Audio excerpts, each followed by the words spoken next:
Bismillahirrahmanirrahim. Alhamdulillahirabbil alamin wassalatu wassalamu ala asyrofil anbiya wal mursalin wa ala alihi washabihi ajmain. Rabbi shrah li sadri wa yassir li amri wahlul 'uqdatam min lisani yafqahu qawli. Rabbi zidni ilman warzuqni fahman. Subhanaka la ilma lana illa ma 'allamtana innaka antal alimul hakim. Ilahi anta maksudi wa ridhoka matlubi a'atini mahabbataka wa ma'rifataka ya arhamar rahimin. La haula wa la quwata illa billahil aliyil azim. Allahumma sholli ala sayyidina Muhammadin al-fatihi lima ughliqa wal khatimi lima sabaqa wan nasiril haqqi bil haqqi wal hadi ila siratikal mustaqim wa sallallahu alaihi wa ala alihi wa sahbihi haqqa qadrihi wa miqdarihil azim. Amin amin ya rabbal alamin. Mari kita buka Qur'annya. Sekarang kita sampai surat Al-Baqarah ayat ke-25. Ya betul ya, ayat 25 ya. Mudah-mudahan dengan kita membaca Quran, mentadaburinya bersama-sama, Al-Quran itu menjadi Al-Furqan bagi kita, pembeda antara yang hak dan yang batil, sehingga nggak pusing-pusing kita di dalam menentukan kehidupan bahagia, terus ada petunjuk. Saya pertama dulu 5 ayat ya, nanti kemudian saya pertama diikuti sama yang lain ya. A'udzu billahi minasy syaithanir rajim. Yuk.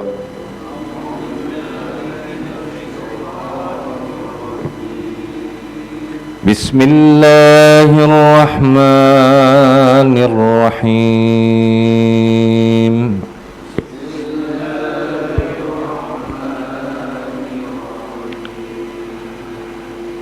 وَبَشِّرِ الَّذِينَ آمَنُوا وَعَمِلُوا الصَّالِحَاتِ أَنَّ لَهُمْ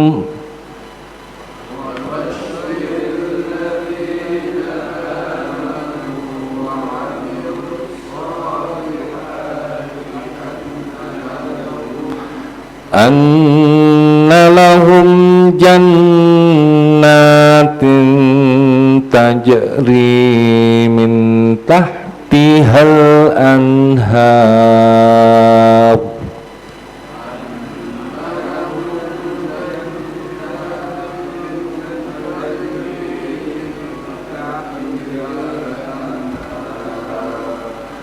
Kullama ruziqu minha min thamaratir rizqan qalu hadzal ladzi ruziqna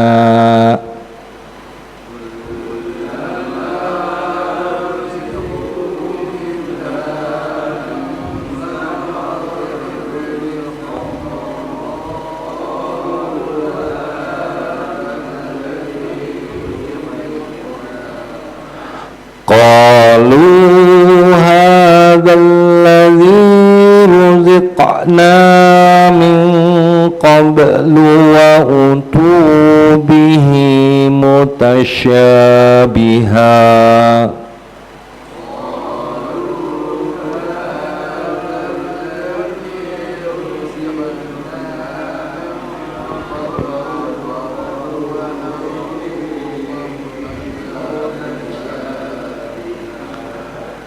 Walahum fiha azwajum mutahharah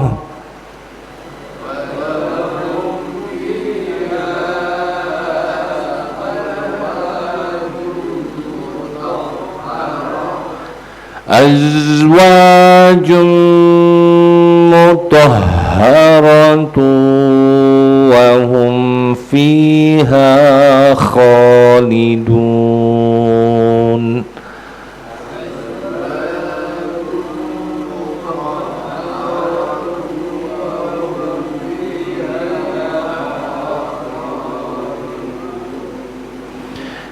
Innallaha يستحيي أن يضرب مثلا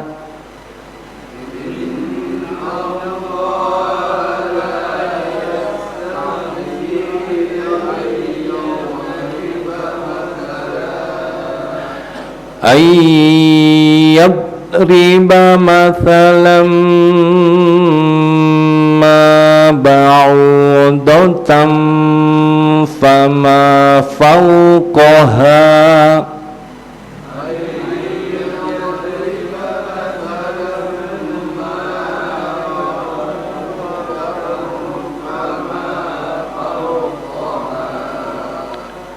فأما الذين آمنوا فيعلمون أنه الحق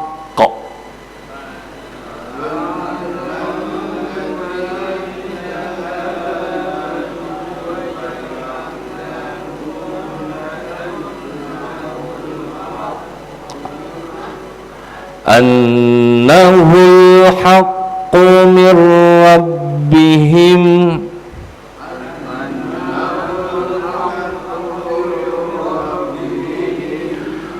وأما الذين كفروا فيقولون ماذا أراد الله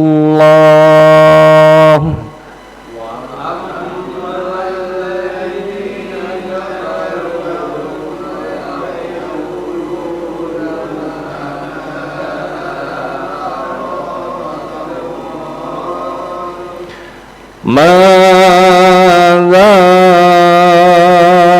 أراد الله بهذا مثلا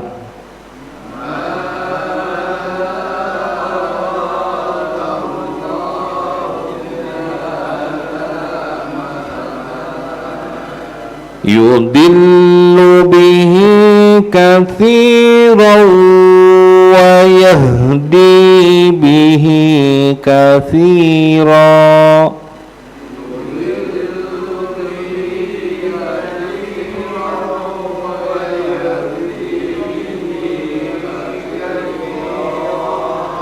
وما يضل به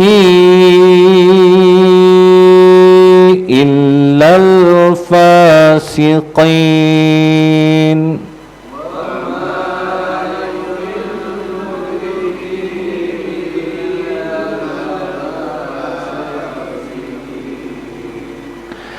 الذين ينقضون عهد الله من بعد ميثاقه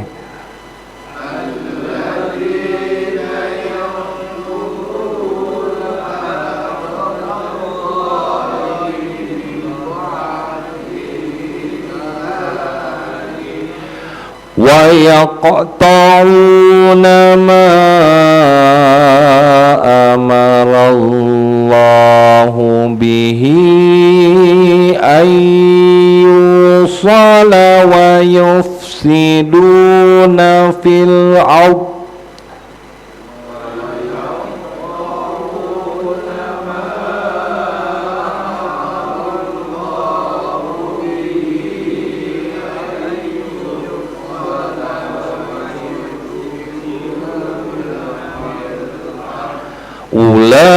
أولئك هم الخاسرون.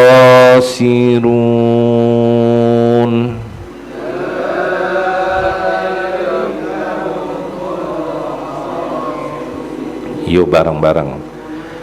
Kaifa takfuruna billahi wa kuntum amwatan fa ahyaakum thumma yumitukum thumma yuhyikum thumma ilaihi turja'un. huwallazi khalaqa lakum ma fil ardi jami'an thumma istawa ilas samai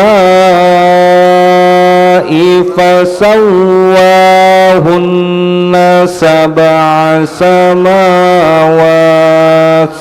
wa huwa bikulli syai'in alim.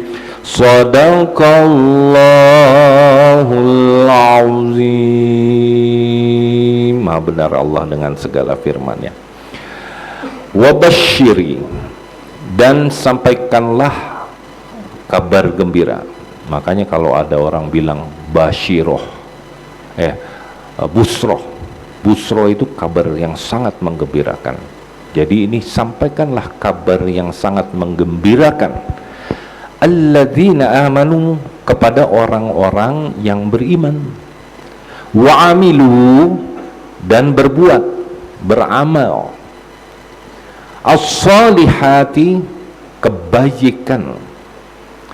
Anna lahum, bahwa untuk mereka disediakan jannatin, surga-surga, tajri, yang mengalir, min tahtiha, di bawahnya, al-anharu, sungai-sungai. Jadi ingat ya, sampaikanlah kabar gembira hai Muhammad kepada orang-orang yang beriman. 1, iman. 2, beramal soleh, berbuat baik, amal soleh. Bagi mereka disediakan surga-surga yang mengalir, sungai-sungai di bawahnya. Mau surga nggak? Mau? Tingkatkan keimanan, jadi orang soleh. Jangan jadi orang pengikut syaitan, ya. Kullama ruziku, setiap kali mereka diberi rezeki, minha, darinya, min thamaratin, dari buah-buahan, rizqa, sebagai rizki. Qalu, mereka berkata, hadzal ladzi ruzikna, inilah rezeki yang diberikan kepada kami. Min qablu, dahulu, wa utu, dan mereka telah diberi buah-buahan, bihi, dengannya, mutasyabiha, yang serupa. Walahum, dan bagi mereka, fiha, di sana, azwajam mutahharoh, pasangan-pasangan yang suci. Tuh, mau bidadari nggak? Yang belum nikah siapa yang belum dapat jodoh sini? Mau lagi? Abah? Oh enggak. Dikirain ya. Tapi nanti dapat pasangan-pasangan yang suci, yang bersih, ya. Wahum, dan mereka, fiha, di sana, khalidun, mereka kekal abadi. Nah, jadi kalau kita pikir ya, hidup di atas dunia paling lama berapa tahun sih? 100 tahun paling lama. Itu pun udah payah. Gigi sudah ompong, ngomong getah, betul nggak? Kulit juga udah kendor, nggak ada bagus-bagusnya, ya. Udah susah, udah poho, lupa, pikun. Memang karena hidup di atas dunia itu, kunaon warna seserian lah. Untuk ngomong ompong bukan ente, orang tua, ya. Jadi orang udah seumur 100 tahun, sudah lupa, poho, udah gitu pikun, kena Alzheimer. Tahu Alzheimer? Pikun. Kadang-kadang ayah Parkinson, kadang-kadang jalan juga oleng, udah nggak sekuat waktu masih muda, padahal waktu mudanya gagah. Itulah hidup yang fana. 100 tahun itu sekejap, sekedip mata juga enggak. Bahkan di dalam satu riwayat, satu harinya Satu harinya akhirat itu 67.000 tahunnya bumi. Kebayang ya, belum ngejep juga kita sudah nggak ada. Silih bergantinya masa, katanya lama di atas dunia itu sebentar. Maka sangat merugilah orang-orang yang menggadaikan kehidupan yang kekal abadi dengan kehidupan yang fana ini. Jadi bagaikan tipuan saja, kekal abadi di sana. Udah dapat bidadari, udah mau buah-buahan, mereka berkata inilah rizki dari Allah. Dulu aku pernah dikasih, artinya apa? Aku bersyukur. Makanya kan, fadzkuruni adzkurkum washkuruli walatakfurun. Ingatlah kepadaku, aku akan ingat kepadamu, dan jangan kamu ingkar akan nikmat yang diberikan itu. Jadi tanda-tanda orang yang beriman, semakin kokohlah keyakinannya, seolah-olah yang namanya surga, yang namanya kehidupan akhirat, adanya neraka, adanya surga, tampak di depan matanya, yakin seyakin-yakinnya bahwa kita tuh bakalan kesana. Sehingga keyakinan yang kokoh terhadap kehidupan yang akhir ini akan membawa dirinya untuk selalu beramal soleh. Tuh, kenapa sieun atuh mau berbuat jahat, sieun mau berbuat maksiat? Karena dengan ganjaran-ganjaran yang Allah berikan itu hanya untuk orang-orang yang beriman dan beramal soleh, dan orang-orang yang pandai-pandai bersyukur. Bapak-bapak, ibu-ibu, bapak-bapak, kalau kita ngelihat ya, sunatullah itu mudah melihatnya. Suatu ketetapan-ketetapan Allah dalam qadarullahnya, ada baik, ada buruk, ada siang, ada malam, ada musim hujan, ada musim kemarau. Betul? Itu pasti menimpa semua manusia. Bapak-bapak, ibu-ibu nggak mungkin dapat seneng terus, dan juga nggak mungkin susah terus, hese terus. Itu akan diuji dengan silih bergantinya sunatullah yang terjadi berdasarkan ketentuan dari Allah. Ada kadang pemberian, penangguhan nikmat, kadang-kadang diberikan nikmat karunia yang banyak. Itu mah sebagai ujian sunatullah. Maka disuruhlah bagi kita untuk menghadapi sunatullah itu dengan sesuatu yang terdiri dari dua: sabar dan syukur. Sabar ketika menghadapi musibah, syukur ketika menghadapi nikmat. Itu dua pertalian pada diri kita yang harus selalu ada. Makanya nasihat saya ulangi nih, tadi pagi udah dibahas. Hidup ini berkendaraan kasih sayang, bersenjatakan kesabaran, berbuat dengan menuai kebaikan, amal soleh, dan akhlak selalu dalam adab. Aman hidup. Coba sekarang dalam keadaan macet, dalam keadaan susah, kepot ya, naik motor, wing wing, hampir keserempet, kena spion, dek woi, ngomongnya gitu kan. Kadang-kadang nggak woi aja, bahasa-bahasa binatang keluar. Betul? Ngadepinnya gimana? Gimana kalau nggak ada sabar? Tidak ada yang bisa ngalahin sabar.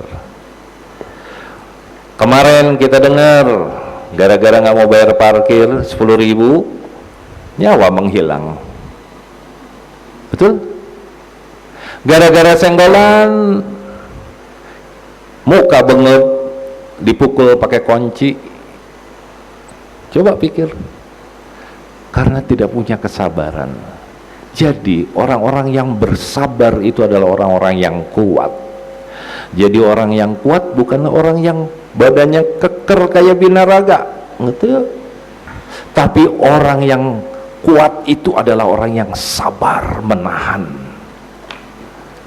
Makanya musuh paling besar yang harus ditaklukkan adalah diri sendiri.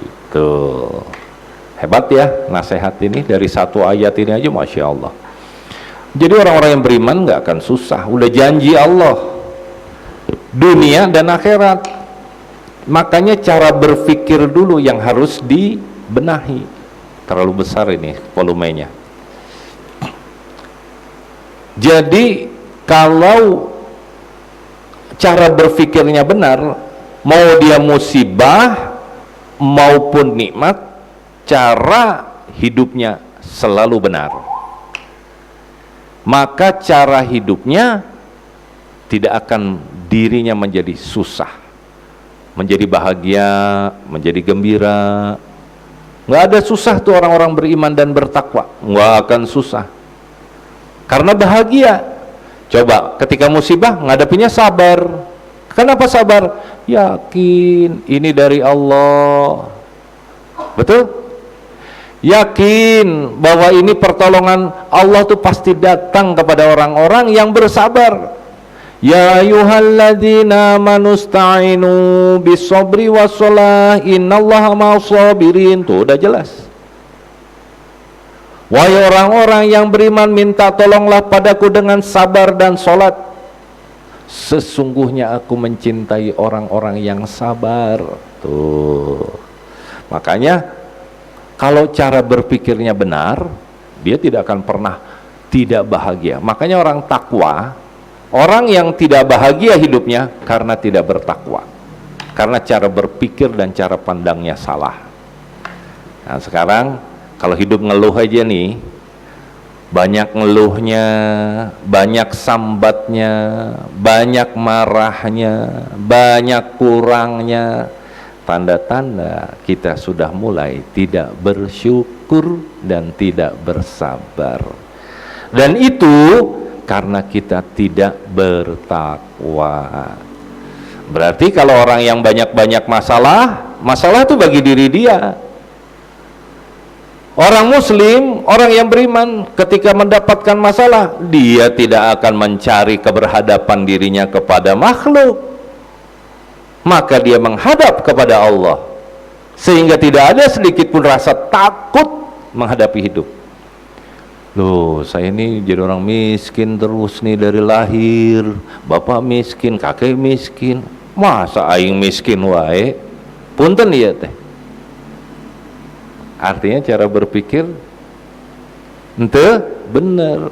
Allah nggak nyuruh kamu menjadi tajirun. Ingat, yang Allah suruh tuh kamu jadi orang bertakwa. Cukup sederhana. Takwa, kenapa kamu bikin susah dengan bahasa-bahasa keinginan kamu? Nah, keinginan inilah yang namanya syahwat. Nah, sekarang apa sih bedanya keinginan sama kebutuhan?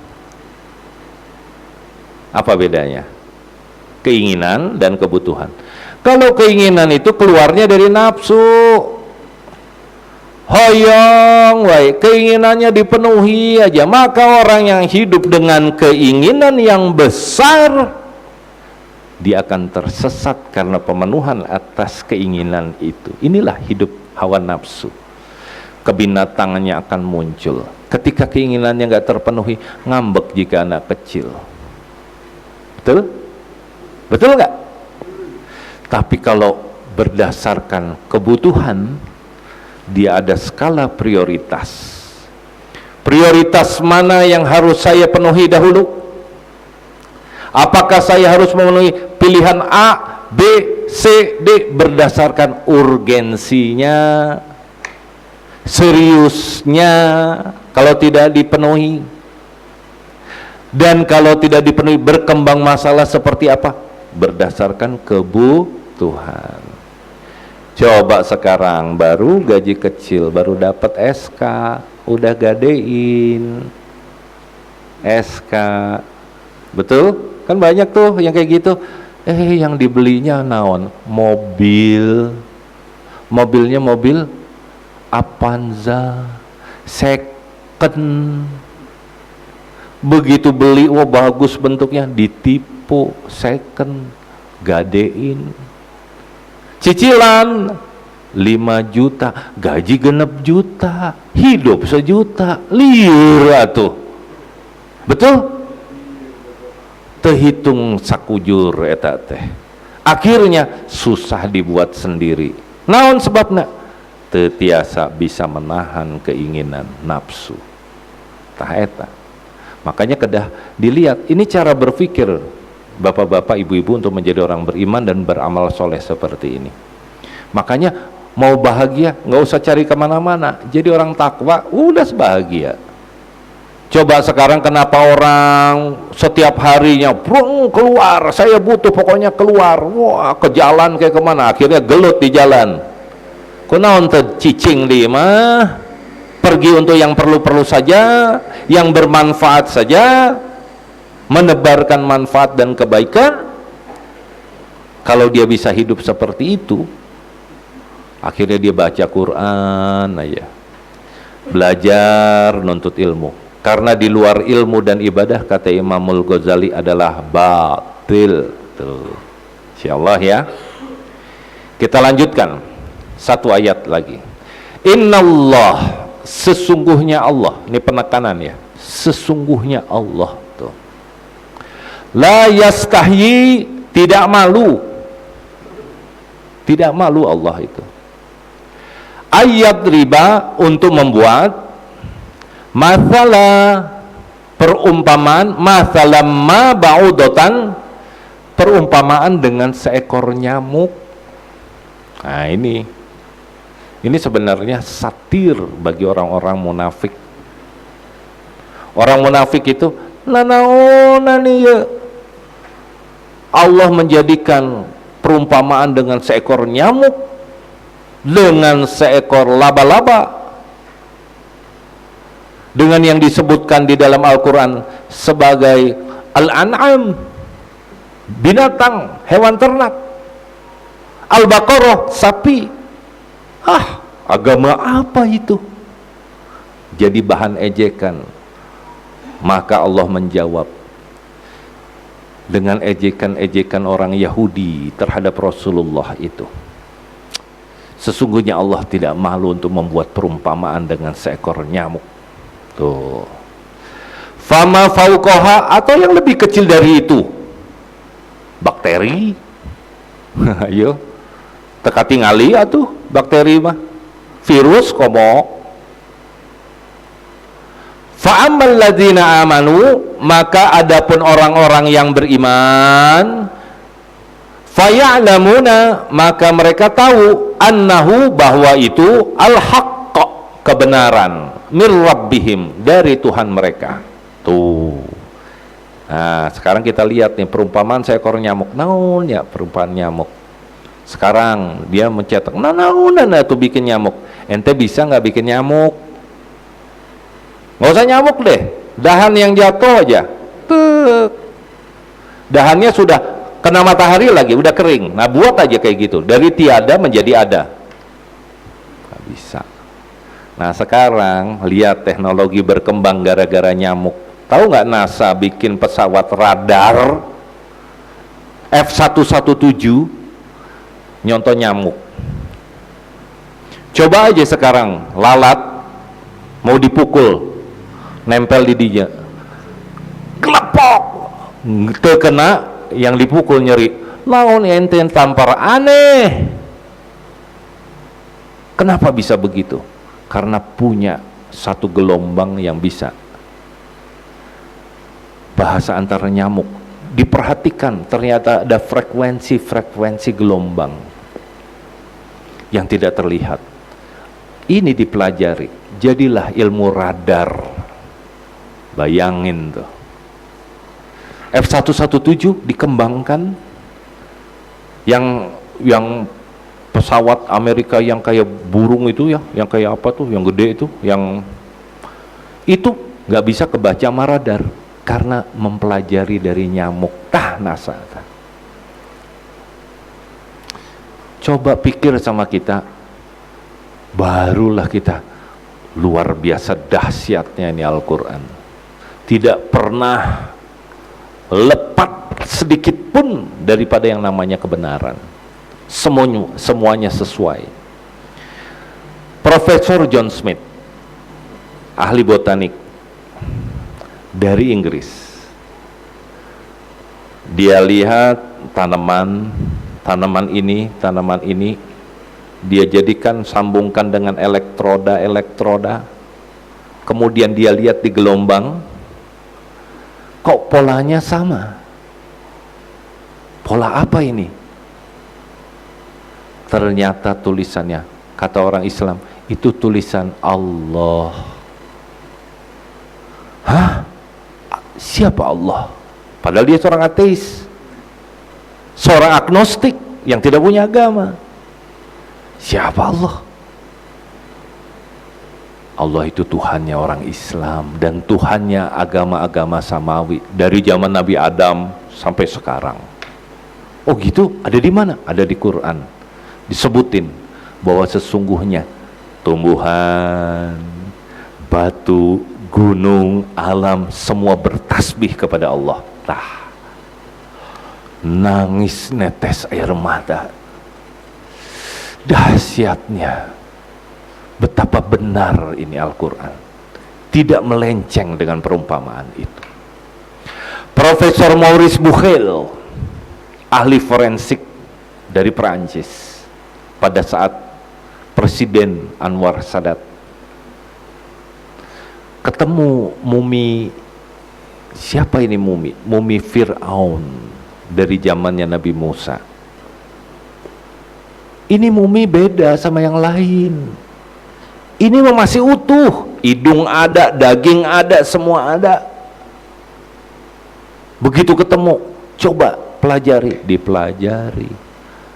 Ada anomali dan kejanggalan.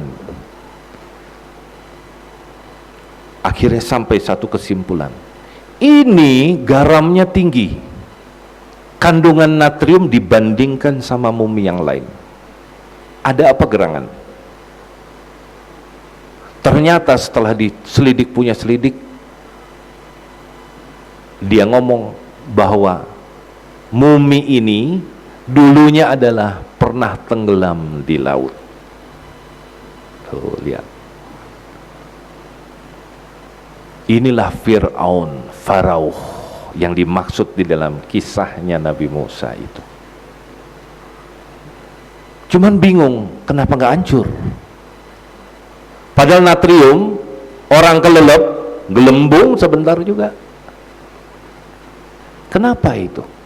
Ada apa gerangan? Datang itu yang tukang ngangkat-ngangkat. Prof, nggak usah bingung, Prof. Udah ada disebutin di Quran. Oh ya? Mana dia? Bahwa jasad Nabi Musa tidak akan hancur. Ayat di Quran lah, sebagai pembelajaran bagi umat-umat yang akan datang, agar jangan berdegong, agar jangan songong, supaya belajar kamu tuh, raja kamu, presiden kamu, menguasai yang paling berkuasa, bakalannya eta. Akhirnya dia berpikir memeluk Islam, menyatakan syahadat pada saat presentasi di Arab Saudi. Profesor Maurice Bucaille, nanti lihat di Google ya, orang Prancis, ahli forensik. Jadi nggak usah heran, Allah tidak malu membuat perumpamaan dengan seekor nyamuk atau malah lebih kecil dari itu, yang dengannya orang yang beriman dan mempercayai dengan bahasa yang lebih, tidak perlu ada bukti apa-apa karena sudah tersebutkan di dalam firman Allah. Eta maksud kita, nggak lagi ragu. Inilah yang disebut di dalam awal surat Al-Baqarah, alladzina yu'minuna bil ghaibi, alif lam mim dzalikal kitabul la raib. Tidak ada keraguan di dalamnya. Tuh, ulah ragu-ragu dengan iman ya. Penyakit iman itu adalah ragu-ragu ya. Ragu-ragu tuh tanda-tanda kita udah sakit tuh ya, iman kita itu. Fa'amal ladzina, kebenaran, oke. Wa ammal ladzina kafaru, dan adapun orang-orang yang kafir, fayaquluna, maka mereka berkata, madza aradallah, apa yang dikehendaki Allah, bihadza masalah, dengan membuat perumpamaan ini. Yudillu, dia menyesatkan, maksudnya Allah menyesatkan, bihi, dengan perumpamaan itu, katsiro, banyak orang, wa yahdi, dan dia memberi petunjuk, Allah yang memberi petunjuk, ya. Bihi, dengan itu, katsiro, banyak orang, wa ma yudillu bihi illal fasiqin, dan tetapi tidak ada yang dia sesatkan bihi, dengan perumpamaan itu, illal fasiqin, kecuali orang-orang yang fasik. Nah, kade ieu garis bawahi, jangan jadi orang fasik. Apa itu orang fasik? Orang yang tahu hukumnya, ngaku Islam, tahu hukum syariatnya, tapi dia melanggarnya. Kade iya tah. Banyak gak orang-orang zaman sekarang tahu sholat 5 waktu tapi dia tidak sholat, tahu kudu zakat tapi embung, tahu kudu naik haji ketika dia mampu tapi dia tidak mau menjalankan itu. Kade. Inilah awal-awal terjadinya munafik. Nah, orang fasik ini disebut secara khusus di sini oleh Allah Subhanahu wa taala. Itu disesatkan oleh Allah Subhanahu wa taala karena cara-cara hidupnya. Nah, makanya yuk sama-sama kita perangi sifat-sifat munafik dan fasik di dalam diri kita ya, mulai hari ini. Sekarang bapak-bapak yang saya sayangi, yang saya hormati, saya mah sayang sama bapak-bapak lahir dan batin ya. Sekarang ini akhir zaman ini sudah ghazul fikri, apalagi dengan zamannya digital seperti sekarang, handphone di mana-mana. Pornografi, pornoaksi sudah masuk ke rumah melalui handphone. Kade. Terus kita emang sengaja dirusak oleh orang-orang munafik, yaitu orang-orang Yahudi, Bani Israel sampai sekarang tuh lihat, dengan satu ghazul fikri ya. Fashion, cara berpakaian, lepas jilbab, kelihatan aurat, pakai bajunya pakting pretetet kayak balon mau pecah. Nah, sampai si abah ngelihatnya ngiler ngaca ya.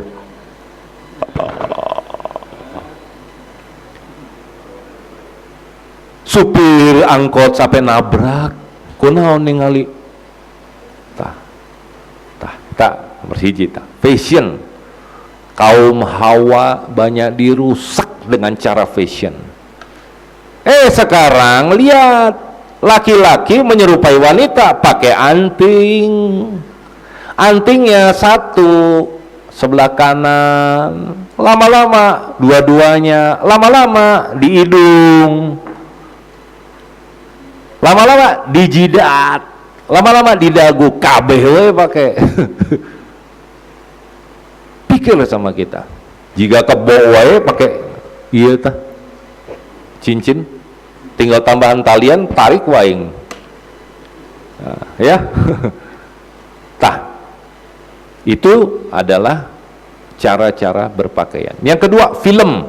Nah, film ningali filmnya adu-adu cabul, filmnya fitnah, cara berfikirnya, gaya hidupnya ditularkan melalui film, sehingga kita terbuai oleh dunia kemewahan, sehingga menjadi tujuan di bawah alam sadar karena nonton terus ningalinya kieu di bawah alam sadar, saya teh pengen hidup kayak begini, punya kolam renang, rumah terbuat dari gagang pintunya dari emas, ya, cubluk dari emas, kabeh dari emas, tah kade.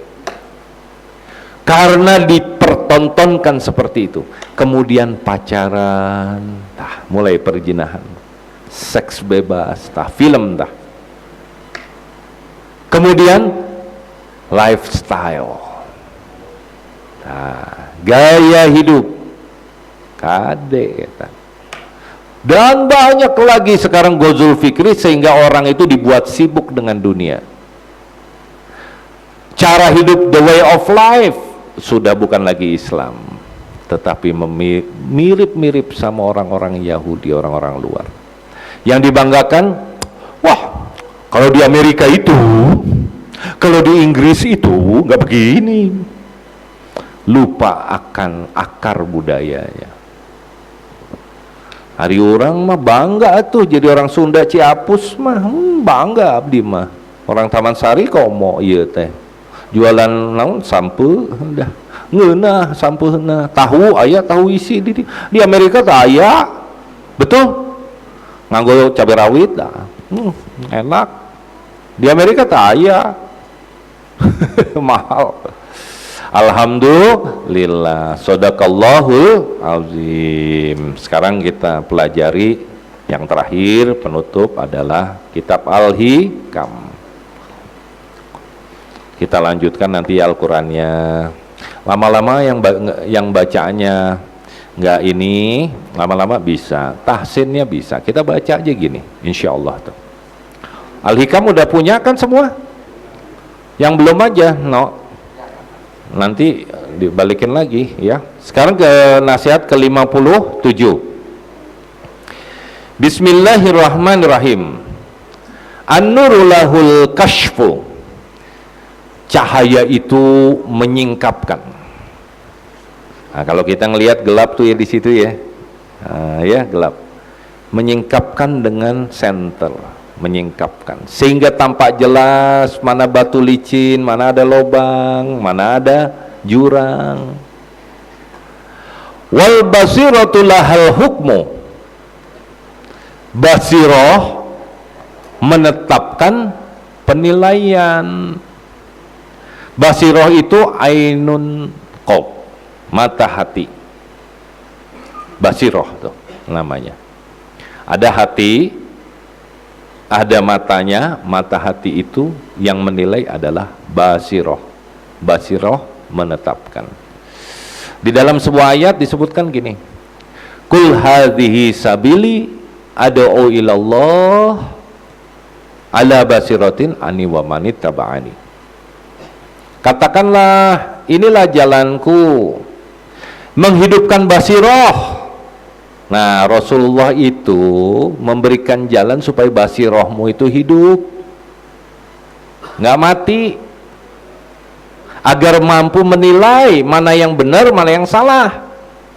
Dengan apa? Cahaya. Kemudian wal qalbu lahul iqbalu, dan hati, wal qalbu lahul iqbalu wal idbaru, dan hati menghadap atau membelakangi dengan adanya setelah nampak melihat itu. Nah, maksudnya begini, cahaya itu menyingkap makna-makna gaib sehingga jelas dan tersaksikan, sehingga kita yakin adanya surga, adanya neraka. Gaib kan? Setan katingali itu, katingali.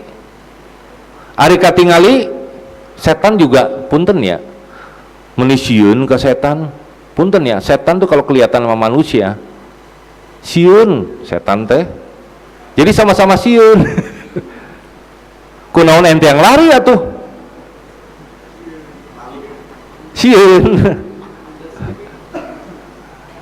Nah, Sehingga ketika melihat begitu, tahu nih tujuan saya adalah darul akhirah, hari akhirat. Al hayatu baqiyah, hidup yang bako. Itulah tujuan. Penyingkapan terhadap makna yang gaib itu, seolah-olah keyakinan itu. Ingat soal kematian. An-nasu niyamun fa idza matu intabahu. Itu sering diulang. Manusia itu tertidur, baru terjaga ketika dia masuk dalam kubur. Coba. Nah sekarang kita, apa yang menyebabkan seseorang itu basirohnya nggak bisa hidup? Dunia. Makanya disebut hubbud dunya ra'su kulli khoti'ah. Cinta dunia menyebabkan pangkal daripada kesalahan. Nah sekarang kita nih mencari rezeki. Kembali nih, waktu Ramadan kita udah paham. Ya. Begitu selesai Ramadan, kembali kepada siklus kehidupan yang bodoh. Yaitu mencari rezeki dengan melupakan sang pemberi rezeki. Bener gak? Lupa halal haram, hantem. Lupa sudah mendolimi orang. Artinya basirohnya kembali tertutup, kembali buta, sehingga tidak bisa lagi menetapkan mana yang hak, mana yang batil. Nah ini nggak dapatkan cahaya. Cahayanya apa? Didapat dari kayak beginian nih, ngaji, bener itu. Nggak ada cara yang lain. Ilmu, al ilmu nurun, ilmu adalah cahaya. Kemudian basirah merupakan mata hati, menetapkan penilaian kebenaran apa yang disaksikan dan diyakininya secara gaib. Sekarang orang-orang agnostik banyak.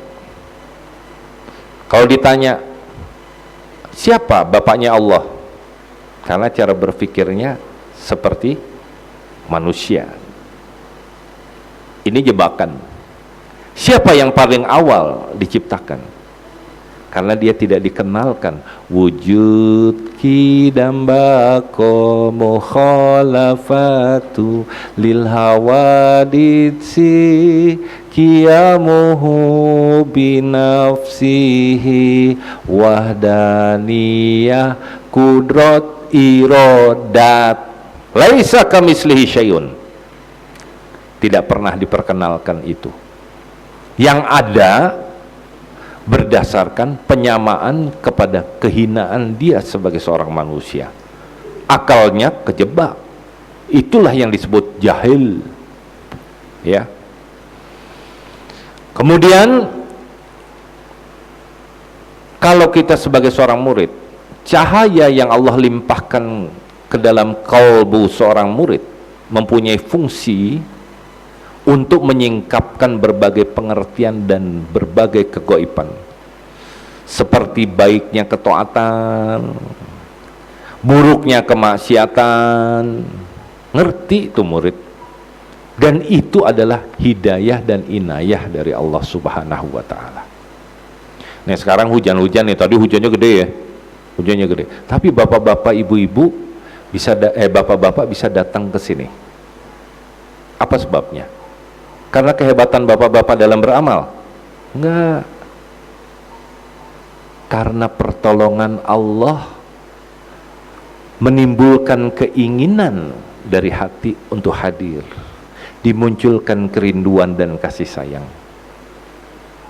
dirindukan kebenaran sejati yang dicari, sehingga dengan hujan lebat seperti apapun dia terabas untuk sampai ke tempat ini. Dan itulah namanya cahaya ini disebut sebagai warid. Nah, insyaallah ya. Jadi kita ngerti di sini. Dah, mudah-mudahan kita bisa paham nih ya. Jadi menyingkapkan, sehingga ketika seseorang sudah tersingkap, baginya keberhadapan dirinya kepada makhluk, kepada dunia atau kepada Allah. Atau dibuat singkat, menghadap kepada Allah atau menghadap kepada selain Allah. Yang penting, sehingga upayakan supaya mendapatkan cahaya hati itu, jangan bermaksiat kepada Allah Subhanahu wa Ta'ala. Jadi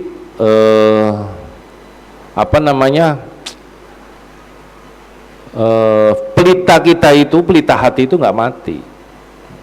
Orang yang penuh dengan keinginan di akalnya, nafsu aja, redup tuh hati. Karena disebut al-fikratu sirajul qalbi. Pikiran itu, akal itu pelita hati.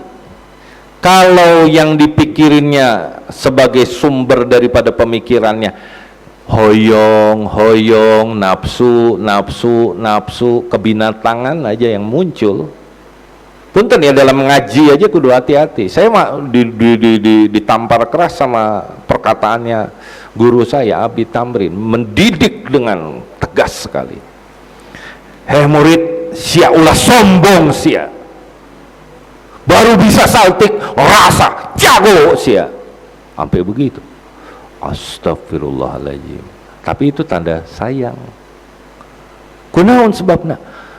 Musuh besar seorang murid adalah dirinya sendiri, keakuannya. Suara aing lebih bagus dari manehna.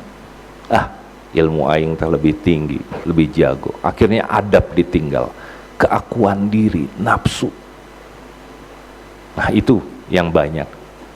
Makanya sekarang heran, agama dijadikan senjata untuk saling serang. Pikir sama kita. Saling serang.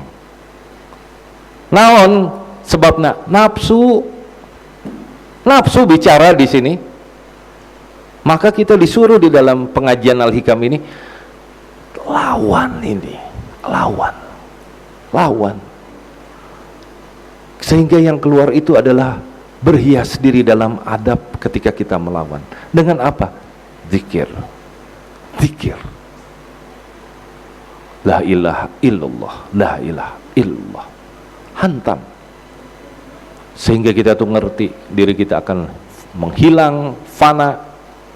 Yang ada adalah Allah Subhanahu wa Ta'ala. Alhamdulillah. Cuman sempat satu nasihat, alhamdulillah deh. Bismillahirrahmanirrahim. Alhamdulillahi rabbil alamin. Wassalatu wassalamu ala asrafil anbiya'i wal mursalin wa ala alihi wa sahbihi ajma'in. Allahumma arzuqna imanan qawiyya wa yaqinan shadiqan wa i'tiqadan jazima. Allahumma aftah lana futuhal arifin. Allahumma aftah lana futuhal arifin. Allahumma aftah lana futuhal arifin. Allahumma salimna wa salim ma ma'ana. Allahumma fazna wa faz ma ma'ana. Allahumma baligna wa balig ma ma'ana. Allahumma asimna wa asim ma ma'ana. Allahumma arfa darajatina wa arfa darajati ma ma'ana. Minad wa minkal ijabah. Fastajib du'ana ya Allah ya Rahman ya Rahim birahmatika ya arhamar rahimin. Amin amin ya rabbal alamin. Akhirul kalam wabillahi taufiq wal hidayah. Assalamualaikum warahmatullahi wabarakatuh. Sallallahu ala Muhammad sallallahu alaihi wasallam. Langsung makan yuk. Halamannya mantar aja.